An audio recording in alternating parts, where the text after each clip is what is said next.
All my life, I dreamed of one thing, having a daughter. And when she was finally born, I thought my world was complete. Her smile, her little hands holding mine, I believed nothing could ever take that away from me.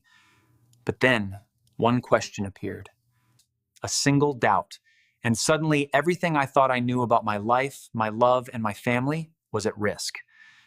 This is the story of how my greatest joy turned into the most terrifying uncertainty I've ever faced.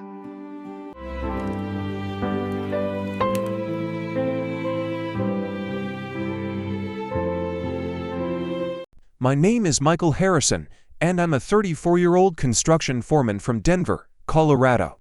Growing up without a father figure, I promised myself that if I ever had children, I would be the dad I never had. For 5 long years, Sarah and I tried to conceive. Month after month of disappointment, fertility treatments, hope crushed over and over again.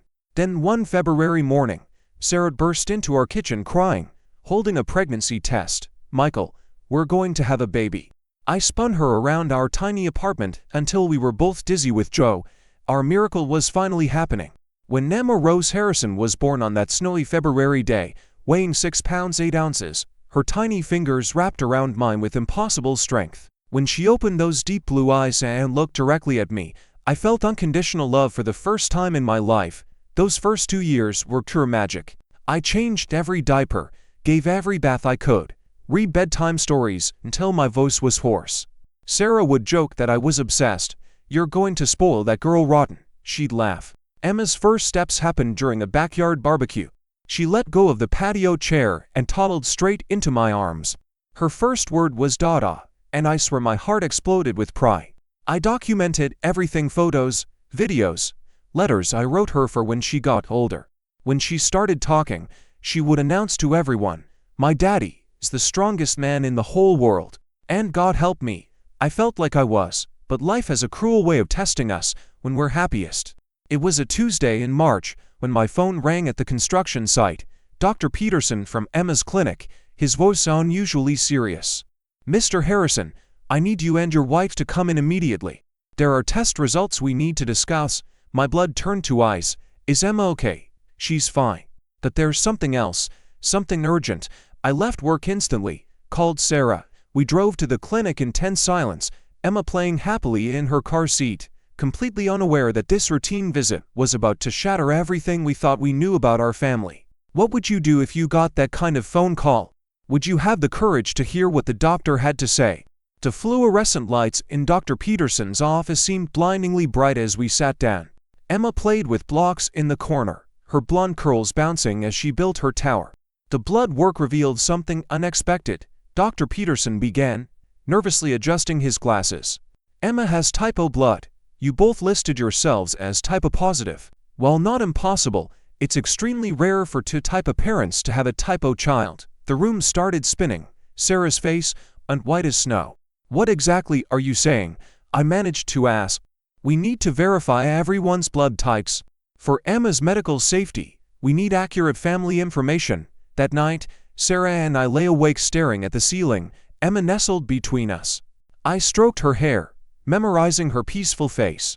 "It's just a mistake," Sarah whispered. "Lab errors happen, of course," I reply, but my voice sounded hollow.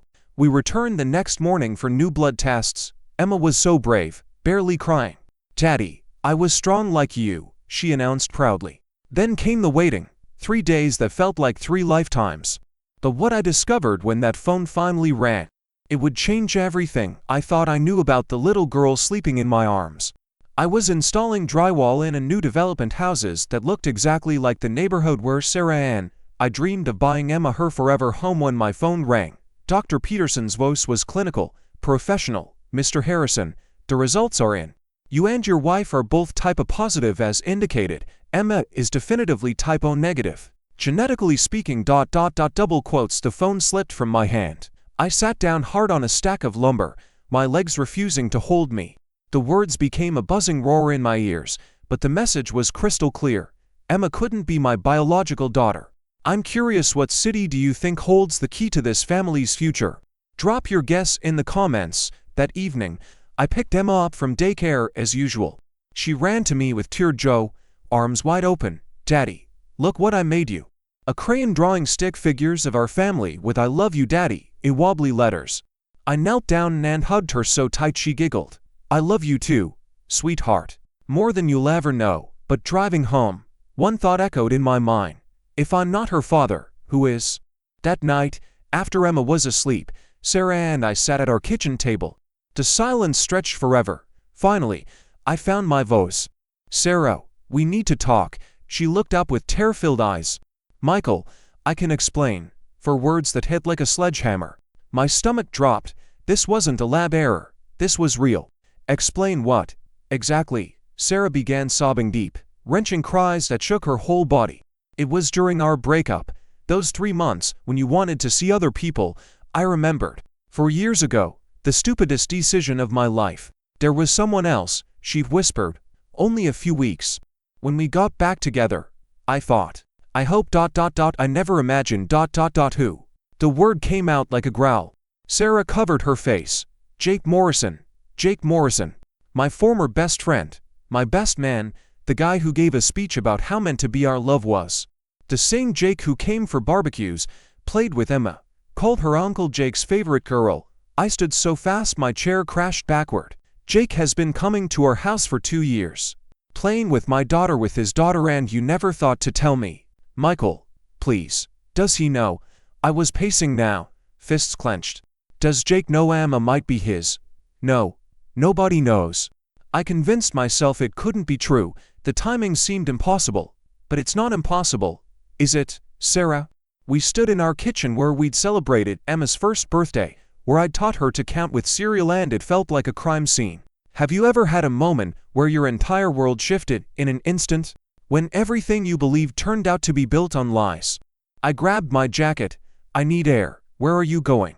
Please don't leave. I paused at the door. For 2 years, while I've been loving that girl with every fiber of my being, you've been carrying this secret. While I've been planning her future, saving for her college fund, dreaming about walking her down the aisle someday, you've known there was a chance she wasn't even mine.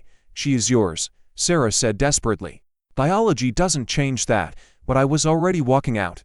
I drove through Denver for hours, past the hospital where Emma was born, past the park where we'd had picnics last weekend. When I came home at 3 a.m., Sarah was asleep on the couch clutching Emma's stuffed animal. I went to Emma's room and sat in the rocking chair where I'd spent countless nights. Watching her sleep in the dim fairy lights I'd installed, I studied her face with this horrible new knowledge. Did she look like Jake? Had love blinded me to obvious signs? One thing became crystal clear. I needed to know the truth, not just for me, but for Emma. She deserved to know who her real father was.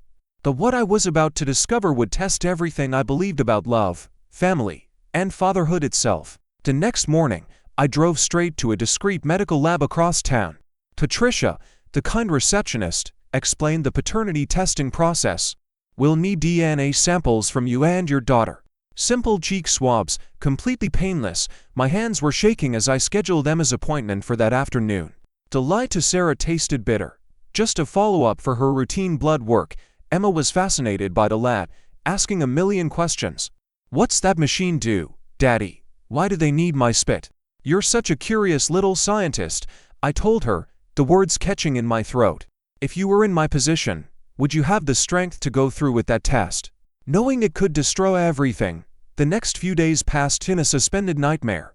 I went through the motions: work, dinner, bedtime stories, but underneath was this constant, known terror. Thursday afternoon. I was sitting in my truck when Patricia called. Mr. Harrison, your results are ready. My mouth went desert dry. Go ahead. The paternity test shows a 0% probability that you are the biological father of Emma Harrison. The words hit like a physical blow. Even expecting this, hearing it confirmed made my knees buckle. I gripped the steering wheel to keep from falling apart. Mr. Harrison, are you there? Yes, I whispered.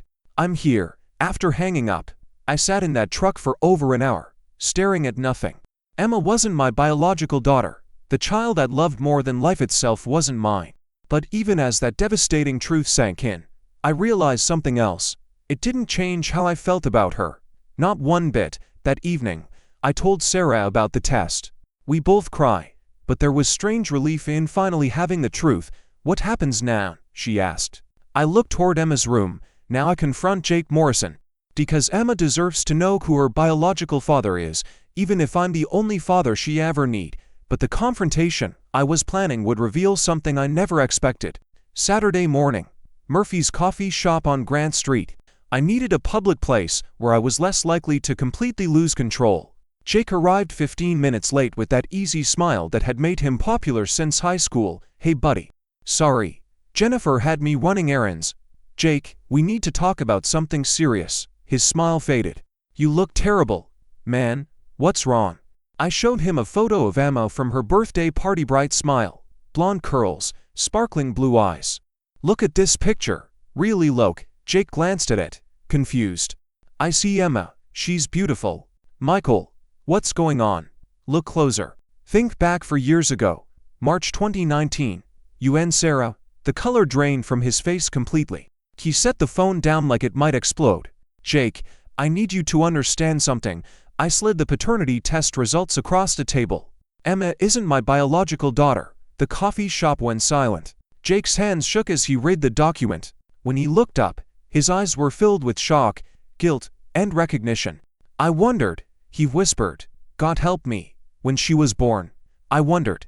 She looked like my baby pictures, but I told myself I was imagining things. You wondered? I stood abruptly. Other customers turned to stare. You've been coming to my house, playing with your daughter, and you never said anything.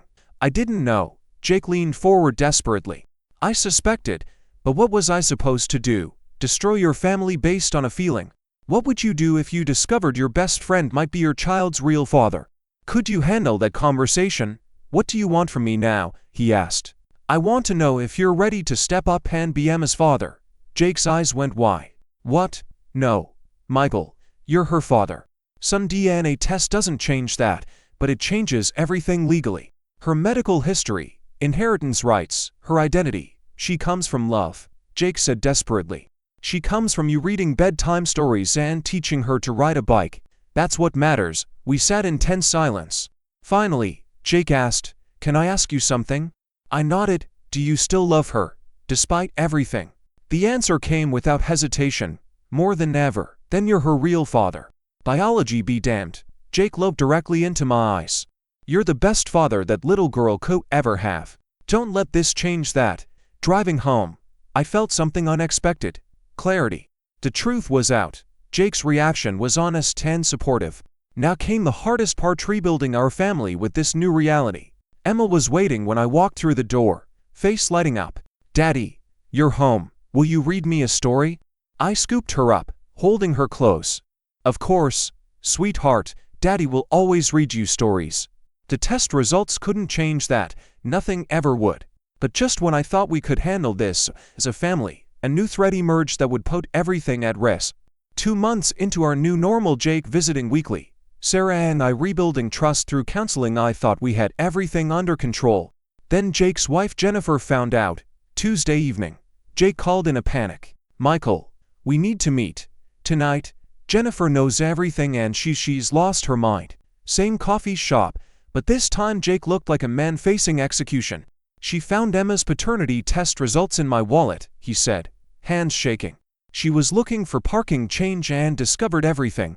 My blood turned to ice. Jennifer Morrison, jealous, possessive, had always hated Sarah. What did she say? She's threatening to call child services. Claims Emma is living in an unstable situation and should be removed from your home. She's talking about getting lawyers, seeking custody because Emma is my biological daughter. Have you ever felt like your worst nightmare was coming true? That someone could just walk into your life and steal your child? The coffee turned to ash in my mouth. The idea of Emma being torn from the only family she'd known, thrust into a custody battle with virtual strangers, was pure terror. Jake, you need to stop her. I'm trying, but Jennifer has this twisted idea that Emma belongs with us, that we're her real family. She's always wanted children and sees this as a gift from God, a gift from God. I stood abruptly. Emma is not a prize. She's a 2-year-old who needs stability, not to be used as a pawn. I know. I've told her you're Emma's real father, that our arrangement works perfectly, but Jennifer sees what she wants to see. That night, Sarah was pacing frantically, phone pressed to her ear, getting attorney recommendations. We need to protect Emma. she said. If Jennifer Morrison thinks she can claim custody rights, she's got another thing coming.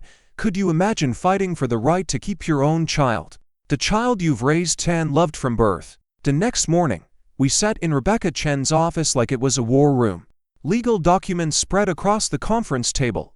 The good news is Michael has presumed paternity rights as the legal father on Emma's birth certificate, Rebecca explained. The challenging news is biological fathers can petition for custody, especially if they demonstrate it's in the child's best interests, but Jake doesn't want custody.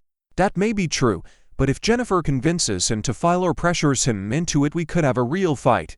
Rebecca leaned forward. I need to ask difficult questions. Any evidence of instability, domestic violence, substance abuse, financial problems? No, Sarah said firmly. We're good parents. Emma is healthy and happy. We need to get ahead of this. File for declaratory judgment confirming your parental rights, Michael. And get Jake to sign an affidavit stating he doesn't seek custody. Over the next few days, our lives became consumed with legal preparation. We gathered evidence of good parenting, medical records, daycare reports, family photos. Meanwhile, Emma began showing anxiety signs. Clingy, trouble sleeping, worried questions about whether mommy and daddy were going away. No, sweetheart, I assured her during a difficult bedtime. We're here forever, promise, she asked, blue eyes wide with fear. I promise, I said, praying it was a promise I could keep. But then something happened that nobody saw coming. The break came from Jake himself. Friday evening, he showed up looking exhausted but determined. I need to talk to both of you. I've made a decision about Jennifer. We sat in our living room, the same room where we'd had so many difficult conversations. I'm leaving Jennifer, he said simply. Filing for divorce, Sarah gasped. Jake, you don't have to. Yes, I do. What she's threatening to do to Emma, to your family, it's evil. And it's made me realize things about my merit I should have faced long ago. Sometimes the people who threaten to destroy your family actually end up making it stronger. But our biggest test was still ahead. The legal threat from Jennifer evaporated when Jake filed for divorce. Without his support, she had no standing. Our lawyer strengthened my legal position. Jake signed affidavits supporting our family. But the crisis taught us something crucial. Our arrangement was more fragile than we'd realized. We needed legal protections and cleared boundaries. Most importantly, Emma's well-being had to come first. Always, we established new ground rules. Jake would visit weekly with advance notice.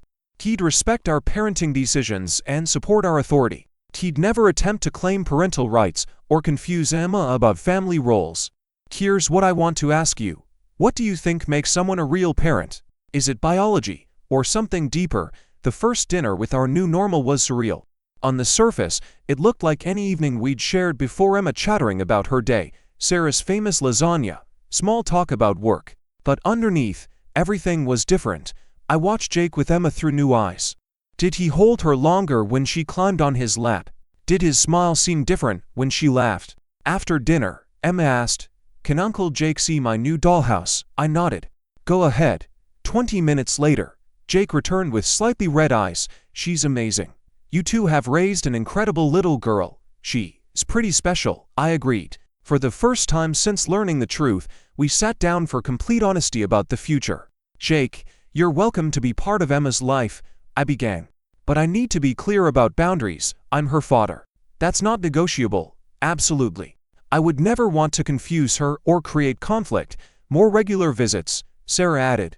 Weekly dinners, occasional outings.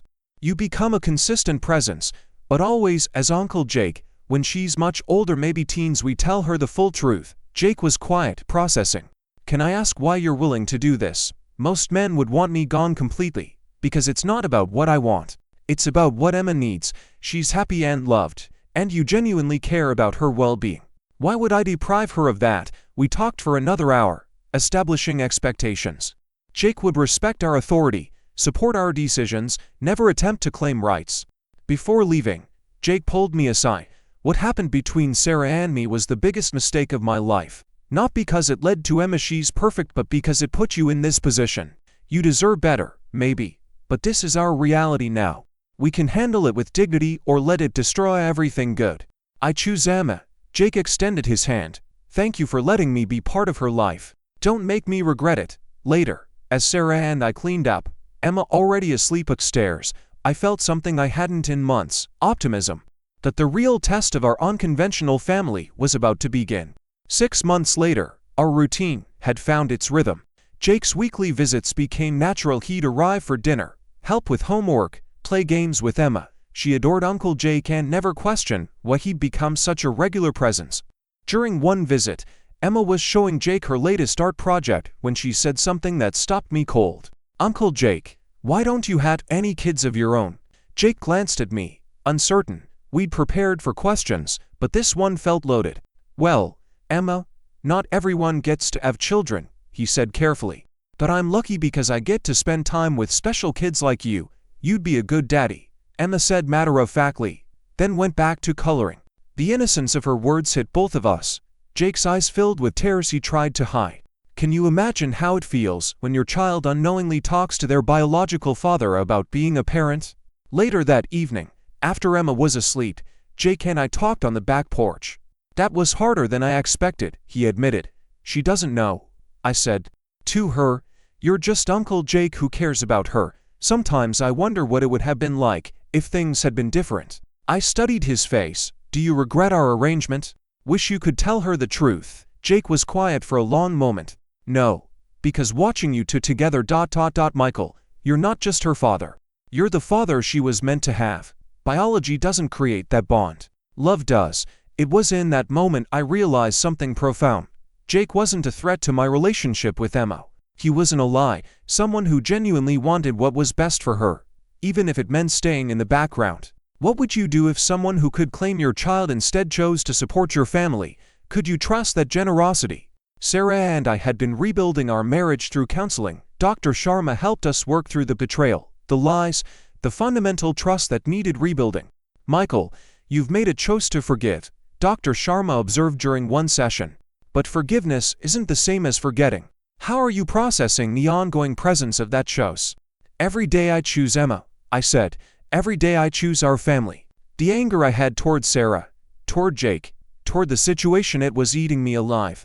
"But Emma needs parents who choose love over resentment." Sarah reached for my hand. "I'll spend the rest of my life proving I deserve that choice." The breakthrough came during Emma's 3rd birthday party. We'd invited Jake and Lisa, his new girlfriend who'd been wonderful with Emma. Family and friends filled our backyard, watching Emma blow out candles on the princess cake she'd insisted on. As I watched her face light up with joy, surrounded by people who loved her, I felt something click into place. This wasn't the family I'd planned, but it was the family we'd built, intentionally, with love, with commitment to putting Emma first. But even the strongest families face unexpected tests. Emma was now 4 years old, smart and curious about everything. One evening, she was looking through our photo albums when she asked a question that made my heart stop. "Daddy, why don't I look like you?" Sarah and I exchanged glances. We'd known this day would come, but we thought we had more time. "What do you mean, sweetheart?" I asked, sitting beside her. "My friend Sophia looks just like her daddy, and Tyler has his daddy's eyes. But I don't look like you." She studied my face seriously. "Am I adopted? How would you handle this moment, when your child starts asking the questions that could change everything?" Sarah knelt down beside us. "Emma, families are made in lots of different ways.